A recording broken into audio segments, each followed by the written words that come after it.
What's up, gang? Hey, man. I've noticed most of you that watch my videos, man, you're coming in, but you're not subscribing. So do make sure you subscribe to the channel, man. Guys, we are going to witness the one and only Pearl destroy a panel of feminists. Now, I'm not against feminists at all. I'm not against them. Do I believe in their views? Some of their views? No.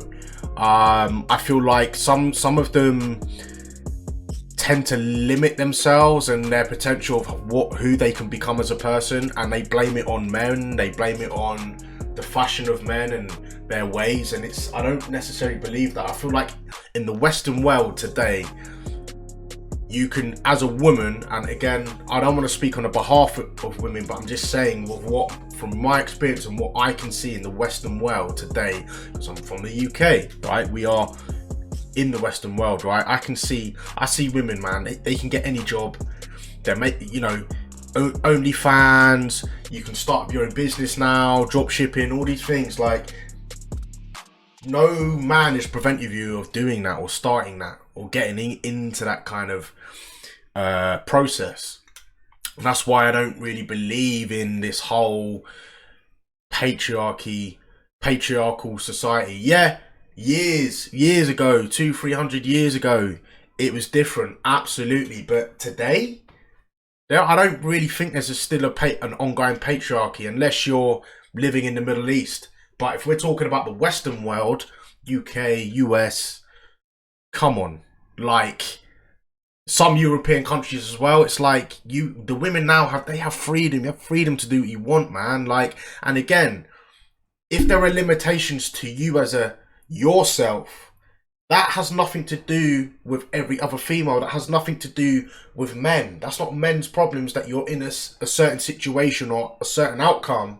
That's down to you as a person that is choosing that lifestyle. Now, not everyone can have a good lifestyle due to disabilities and all that stuff. Like, we see this woman here, right? She's in a wheelchair. I guarantee you there are so many things she can't do. But is that because of men and our kind of guidelines? Not at all. Not at all. Let's get straight into this video. This is chief political correspondent, and we are here today to talk about some of the biggest issues dividing women across the country. In other words, we're here to talk about feminism. First, I just want to say, we know we can't represent everybody's views, but we did try our best to bring together a diverse group of women today. In today's polarized world, is feminism dead? And I can see why they've done that, because they want to get points of view from different types of women. Dead? Absolutely. I saw your hand. I think that depends on the definition of feminism. I strongly think that feminism is more of an action than an identity. I would say it's uplifting all women, in which case it's very alive. At the same time, if we do follow that definition, feminism has splintered off into so many different areas that you can look at people like Sheryl Sandberg, who say you should just get another nanny if you feel oppressed. And if we're talking about that kind of feminism, yeah, it's pretty dead. Yeah, I mean, as long as the human race exists, feminism will never be dead. There's something that we're always going to have to strive and work towards to make sure that there's equality. So feminism is not dead.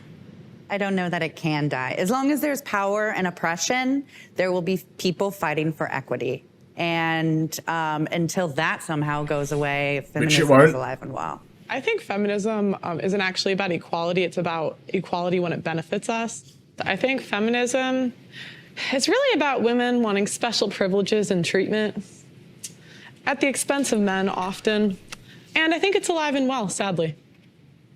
I think feminism is also alive and well. There are different kinds of feminism, right? Like, that is obvious. And for me, as a womanist, as a Black feminist, right, as someone who's really thinking about human rights, dignity, right, equity, right, as long as that need isn't met, we're still gonna keep fighting. I'd say it's alive and well. Fighting. I'd say that it's also very nuanced, and I think what it looks like is going to differ depending on where you are in the world. For me, I just see it as a lens, which isn't necessarily antagonistic or protagonistic. It's just a useful tool. Similar to what Pearl just said, I find that a lot of feminist ideology... This is what I don't understand. They're saying fighting. I don't see any fighting, you doing any fighting. When real life shit gets in the way, wars, raids, all those kind of things, right? I don't see women stepping up to the table. And that's the problem, yeah. Like, you see the war in Ukraine. Who are expected to go and fight? The men or the women? The men. Where are these so-called feminists willing to step up and fight for the cause? I don't see it. And again, I'm not trying to be. I'm not trying to again break down and put down feminism. I'm not going along those lines. I'm just stating facts. Thought today feels more of like a supremacist movement rather than something that is supposed to be advancing the goals of equality. I don't think that we can really term what's going on as feminism because it looks so different to, I think, the earlier feminist movements. So in that way, I would say it's taken its last breaths of life. It has. It's dying. Yeah, I definitely think it's getting more and more radicalized, for sure. So it's definitely still alive. I think I'll preface and say that I don't know so much about...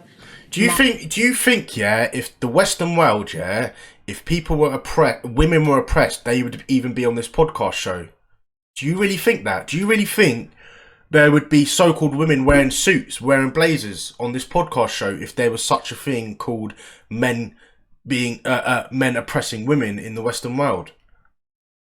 It's for me, feminism's it is dying very slowly, but like I said, in the Western world, come on, modern Western feminism, and there might be a lot of terms that I don't know, like political.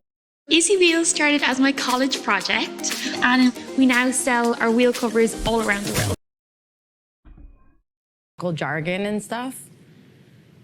But I believe in the advancement of women, whoever considers themselves a woman. I think there's a deficiency in society. So it's deeply rooted that feminism has always existed. I think America's a little obsessed with themselves, and it's like always feminism is rooted in America. And like, oh, white women started it. And it's kind of offensive because for thousands of years, women have been dying for their rights.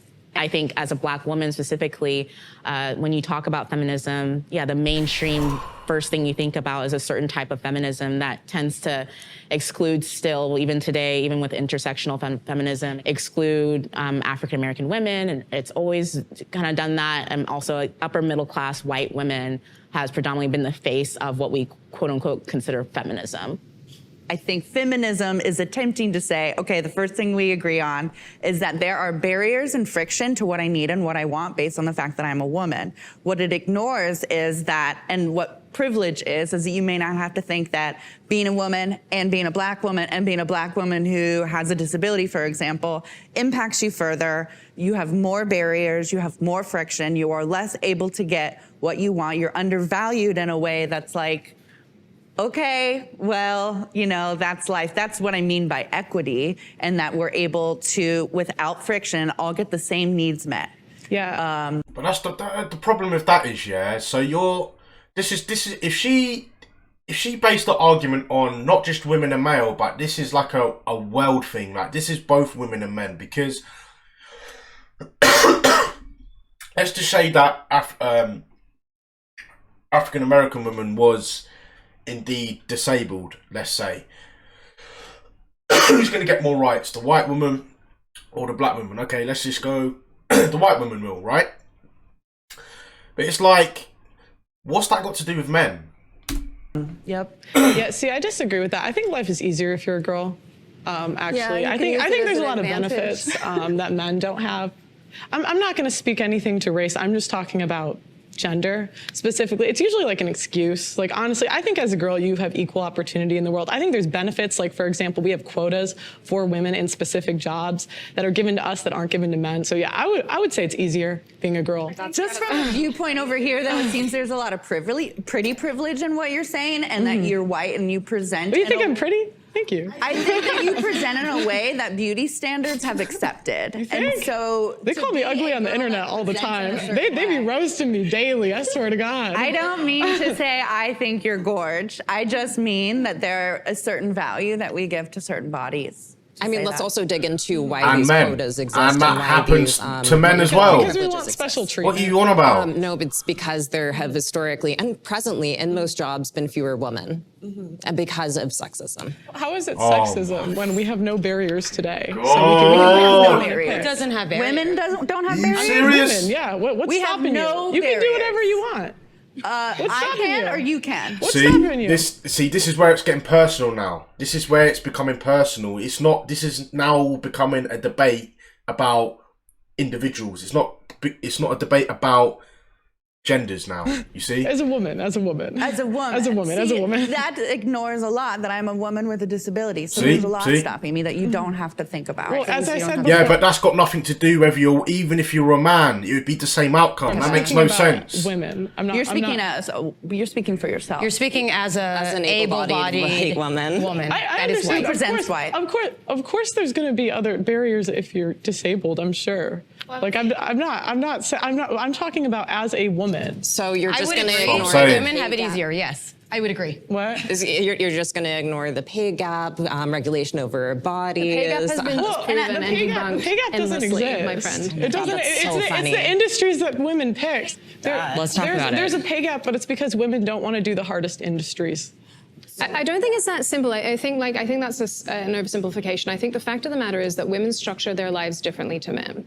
Men don't give birth. Men don't have to carry pregnancies. Men don't have to be the primary caregiver most of the time. Women also don't hold jobs for as long as men do. They often will stop and start. They'll go back into work. They'll take time off. They'll take part-time jobs. The way that men work and women work are astronomically different. And to try to say that they're comparable is where this issue comes from. They're not comparable. Two things. First of all, let's dig into why they think that they should take these jobs, which is societal sexism. And then also,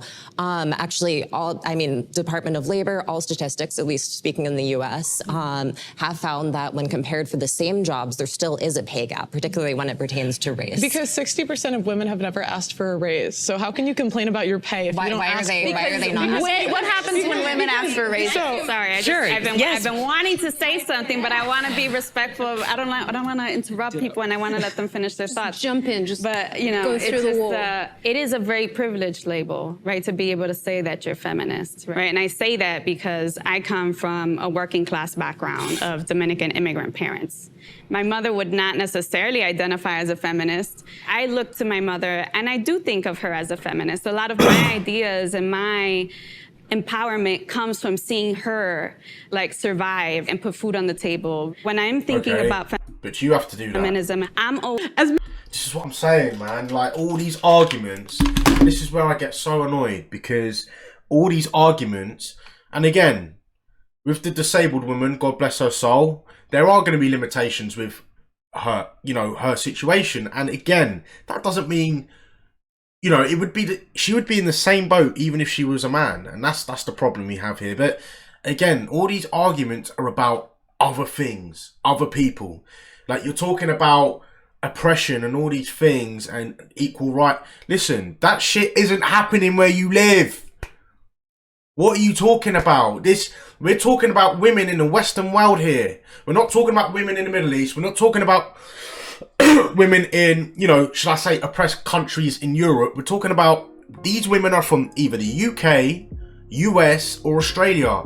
There's equal opportunities. There's equal rights. What are you talking about? But you want to base your argument off these kind of women that are living in these oppressed places. You can't do that. You have no right to do that. If you want to promote that, that's cool. But we're talking about women in the Western world.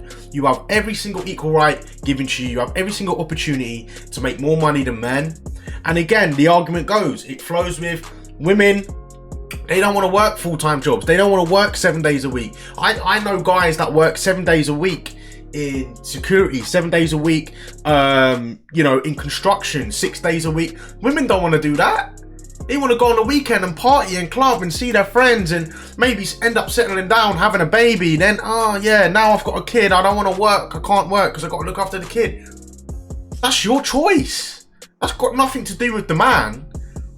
And there are situations where the woman, possibly makes more money than the man. So the man stays at home and she has the equal, she can go out there and, you know, keep going with her career. But most of the time, it's the man that has to go out and do that. Women like to nurture, they like to, you know, care for their child. And that's the problem. It's like, these arguments are so invalid, man. Like, it's getting old. It's like playing a broken record. Like, I could say the same about racism. Racism is still in this world right now, right? It's still here. But I'm not going to sit here and make up excuses as to reasons why I can't get a certain job. Oh, it's probably because I'm black. Wrong. Maybe it's because I don't have the correct education. Maybe it's because I turned up to the job interview in the wrong outfit. It can be any of those factors. But if you start putting it on other things that are affecting or have affected you generations ago, it's like playing a broken record. Yeah, my ancestors were probably slaves, but I'm not going to let that limit me into what I need to achieve and what I need to get done. You know, and that's the problem, and that's why for me feminism it's slowly dying for me, and I can't wrap my head around it. And you know what, if they had valid arguments and valid points, I would back feminism 100%. And again, I don't dislike feminists as people, but I just don't understand where they're going with it. They're really starting to lack debates, points and arguments now. They can't, it's like they have to base their argument on other people that are oppressed. It's like, you can't do that.